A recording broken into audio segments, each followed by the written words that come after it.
here after the Week 7 loss in embarrassing fashion of the Browns, 31-6, to discuss the latest Miami Dolphins rumors following Week 7, and there is no larger rumor than this one. I know we're going to have to talk about McDaniel. We will, but is Tua done in Miami? Because he had, I would argue, his worst game of his NFL career. This comes just days after, in a week after, he called out the team for not coming to the player-led meetings, displaying his lack of leadership and lack of accountability, deferring some blame to the locker room. And then he plays horrible. He gets benched. Quinn Ewers comes in the fourth quarter. Is Tua done in Miami? That's a serious conversation that we have to have. He posted a 24.1 QB rating. That is the worst thing I have ever seen. And I'll look at more All-22 and film when it comes out over the next 12 hours or so. But I can already just tell you based off watching the game, that was as bad as a quarterback performance as we've seen all year. Cam Ward has put up some legit stinkers this year. We have seen some bad quarterback play this year. Cooper Rush has been playing. I don't think we'll see a worse game this season than the one Tua played. In the first half, were the conditions horrible? Oh, absolutely. It was windy. It was pouring rain. But that's no excuse. The Browns' offense was able to get it done, and they were able to take a 17-6 lead at the break. But the entire second half, I would not blame the weather whatsoever. The weather was still windy, but it wasn't pouring rain. It was at worst sprinkling. The rain was not that large of a factor in the second half. Yet Tua came out and threw inaccurately on the first play of the second half to Devon Achane, tipped up, intercepted, pick six, first play of the second half. Down 24-6 immediately. Flat, dead, right out of the break again. And then later on at his own one, this miscommunication across the board, whether it's the offensive line, whether it's the quarterback, either way, unblocked pressure up front. Tua's in the end zone, about to be a safety, just flings it like a sidearm, weak ass throw, intercepted. Browns have it to 1. I saw someone tweet this. It couldn't be more accurate. Every time Tua threw the ball today, it felt like his arm was getting hit as he was thrown because every throw was weak. It wasn't crisp. And I've defended Tua at times. I have. But the lack of arm strength is so clear and evident, and the lack of his physical abilities, you just have to call it done. It's over. It is. When you have that limitations set on you, you have to have a perfect offense and be perfect. You do not have a perfect offense, and Tua is far from perfect. It's over. It is. And when we saw Quinn Ewers for the second half of the fourth quarter, it wasn't good. It wasn't. But is it possible that he has risen the ranks to now be in the kind of ballpark of maybe being the QB1 of this team for the rest of the season? The stats aren't good, and we'll talk about his performance. He had the one crazy good throw where Jonas Savionaya, who needs to be benched, by the way, and we'll talk about that here in a second, got beat immediately. Quinn man in his face, about a 35-yard dot down the sideline to Quinn Ewers. But then other than that, first play of the game that he had should have been intercepted. Throws wide open Jayen Waddle, a 15-yard out route, misses him 5 yards inside. Waddle has to jump up, try to catch it, gets thrown to the ground, he gets hurt. Quinn Ewers is clearly not ready. He's just not, because he's so inaccurate, and the wow plays can be wow. But the average plays that need to be made can't be made, and he struggles making them. So is he ready to be QB1? Probably not. But do I want to see him more than Tua? At this point, I think yes. And let me know your thoughts. Pin comment. What say you? Should the Dolphins start Quinn Ewers going forward? They play Atlanta this week, then Baltimore, then Buffalo, then Washington, and then the bye. Do we see Quinn Ewers start any of those games? Let me know. Y for yes or N for no. Well, an interesting quote here by McDaniel post-game when asked about changes that need to be made or can be made. He said this is going to be an important work week for a few Dolphins players. Specifically, if you are negatively impacting the team routinely, I have no choice but to assess a different player and I have to coach a lot better. The reason why I think this is such an interesting quote, do I think he's referring to Tua? I do not, because he knows his job is essentially married to the success of Tua. And I don't forecast him benching him, because if he benches Tua, that's waving the right flag and saying, yeah, it's over. I need to be fired. But when you say negatively impacting the team routinely, which Tua has done in the media and with his play, it makes me think maybe that's a chance that he is talking about him. I am more or less thinking he's referring to Jonah Savianaya, the rookie left guard, who has been once again the worst offensive lineman in football. And then it is not getting better. And at what point do you say, okay, yes, he's a rookie, he needs time to develop, but also this guy is literally ruining our ability to move the football consistently because he is the worst pass blocker in the NFL. He is the worst overall offensive lineman in the NFL. It's been 7 career games for Jonah Savianaya, and I feel pretty confident in saying he is a bust and worse than Liam Eichenberg because that is how bad it has been. But let's take a look at what McDaniel said around Quinn Ewers and why maybe that quote was about Tua and Ewers has a chance to start. He said McDaniel said Ewers won the backup job this week based on his practice and the Dolphins' opponent, the Browns, which I don't really understand how that really matters the opponent because, what does Quinn Ewers do against the Browns better than what Zach Wilson can do other than just be a better quarterback overall? Which is why I don't think the matchup is really dependent here. And he said he's going to evaluate who's the QB2 moving forward, but maybe even QB1. And right before the game when Zach Wilson was announced as a healthy and active and Ewers was the QB2 for this game, Barry Jackson reported that the feedback he received is that Ewers has looked extremely good as the scout team QB. The Dolphins love his arm and how hard he's worked and how he's prepared, and they feel he's now ready to play in a game if needed. And, we saw him play in a game today for the almost entire fourth quarter, which was very fascinating to watch. So we'll certainly keep something to keep an eye on this, and we will monitor the situation. That is absolutely for sure. And that's why you subscribe to the channel, because we'll have you covered on all Dolphins news, all Dolphins rumors. Subscribe, turn on notifications. Hopefully we're going live tomorrow to break down Mike McDaniel being fired, which we will talk about here in just a couple of minutes.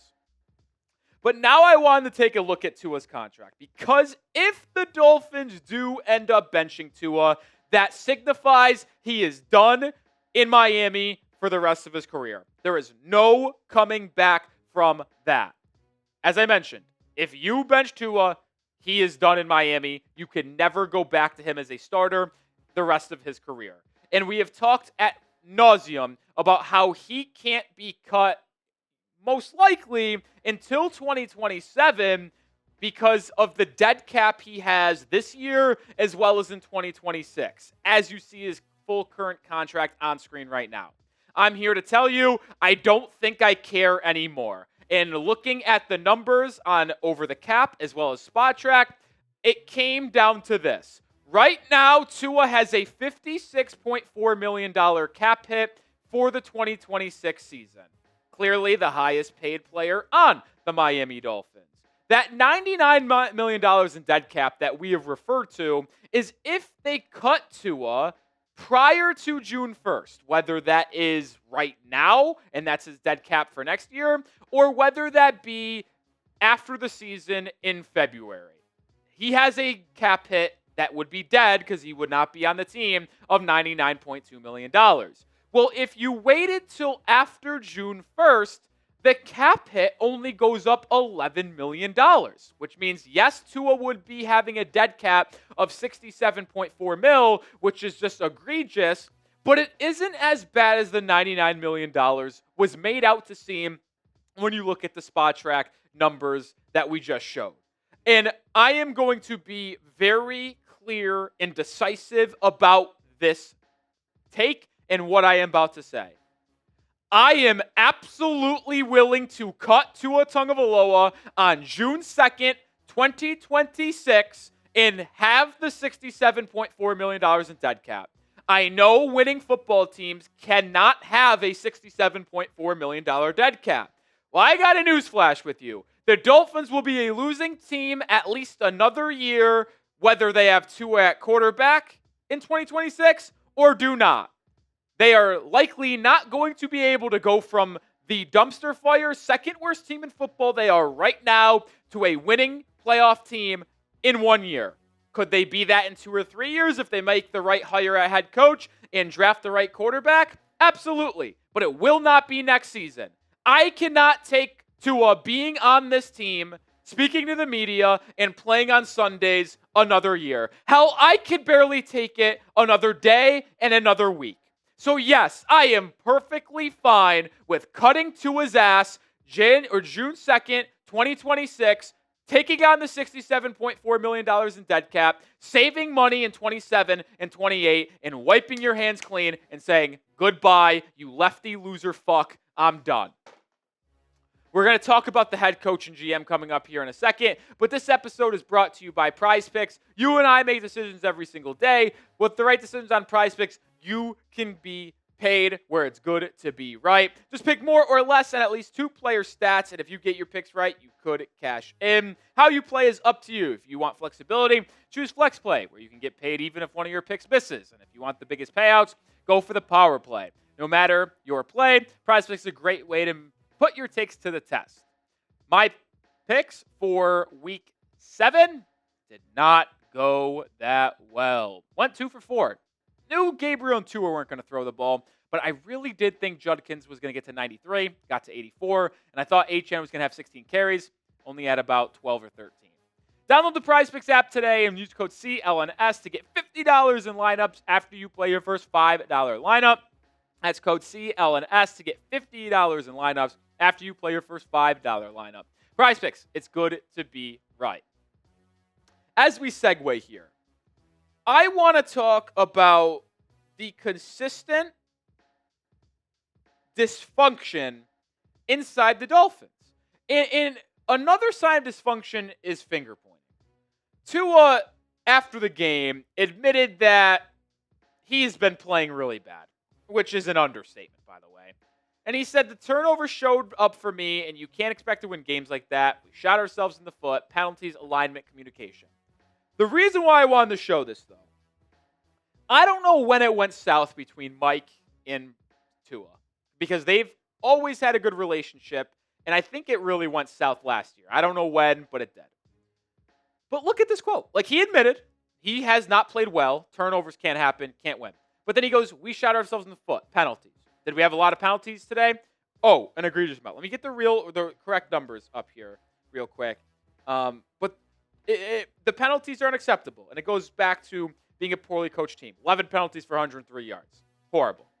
But then he goes alignment, communication. That feels like he's once again pointing a little bit of fingers at the play callers, the coaching staff, of not having the right alignment, the communication of who should be on the field, who shouldn't be on the field, the coaching in terms of having these players know where they need to be, or if he's blaming a little bit of the players of not having the right mindset and knowing what needs to be done on a snap-in, snap-out basis. Like, it feels just ever so slightly, once again, he's deflecting a little bit of blame, and it kills me. And it feels like he's pointing towards McDaniel a little bit. Like, the relationship between Mike and Tua is so negative right now. Like, it's just, you gotta get rid of them both. They clearly don't have a good working relationship anymore. It's very sad because I wish they did have a good working relationship and the Miami Dolphins were winning football games, but that's obviously not happening, and I don't think that's going to change either. Let's talk about if a firing of Mike McDaniel and Chris Grier could happen tomorrow. Before the game, Adam Schefter said on ESPN's pregame show for the week that a change is not expected to happen anytime soon, and the team is looking to carry them throughout the season a little bit more. But here's the thing. Adam Schefter also said that hours before Callahan got fired in Tennessee, so I don't know if Schefter is completely accurate on these statements and these reports. Can't believe I'm saying that, but I think that's a fair statement to be made because he said that no firing should happen anytime soon last Monday or Tuesday, whenever it was, and then Brian Callahan in Tennessee got fired. So maybe McDaniel can still be fired. And a CBS reporter in Cleveland said that he saw or she saw Stephen Ross and the CEO Tom Garfinkel walking down the hall after the game and not looking very happy. Listen, there's been reports out there that they want to stick with McDaniel because they like him a lot. They gave him a new contract extension before the 2024 season. But if the team starts to quit on him and the team looks incompetent more than it has and things just go absolutely awry, then things can change and maybe Mike McDaniel gets fired. Well, I'm here to say that's the absolute case. These two are clowns. The unbelievable bad job that Chris Grier did of putting this roster together, as well as the way Mike McDaniel has coached them week in, week out, it's honestly embarrassing. And every check mark list of things that would need to go wrong for them to finally fire McDaniel and Grier, it has. The team gave up today in the second half. They gave up. And they're so poorly coached as well. Offensively, defensively, special teams-wise. It's all across the board. There is not one coach on this team that I would want back on the staff next season. Not one. Not one, man. I can't do it. And the way Grier's built this team is equally as bad. There just is no way else to say it. McDaniel and Grier need to be fired tomorrow. If they aren't, it just is, again, a display of incompetence for the Dolphins ownership. I said it live. I'm going to say it again. Stephen Ross has a life that very few people wouldn't take in a heartbeat. I told you, snap your fingers, you could be the Stephen Ross. You do it. I would. Millions of dollars? Own a football team? Hell yeah. Sign me up for that. But I'll also say this. Stephen Ross, if you wake up tomorrow and you don't fire Mike McDaniel, I don't understand how you could look yourself in the mirror and have any self-respect. I said it live on our stream on Sunday afternoon. Employing these two after what we have seen over the past 2 months and last season, it is an embarrassment beyond belief. And once again, is a slap in the face of Dolphins fans who want to care about this team. Stephen Ross, do what needs to be done. It's very simple. It's very easy. Fire the two. Save the fan base. The fan base has given up. The fan base is done for the year. I mean, there's no saving that. But if you want to save the fan base in terms of their faith in you and the fact that they want to remain being fans of this football team and continue to buy merchandise going forward, you need to prove to them that you care about the product on the football field. Because you do not currently care about the product on the football field if you continue to employ those two fucking losers. I'll see you tomorrow with more content. Hopefully we're going live breaking down a firing. If we aren't, I'll have some choice words once again.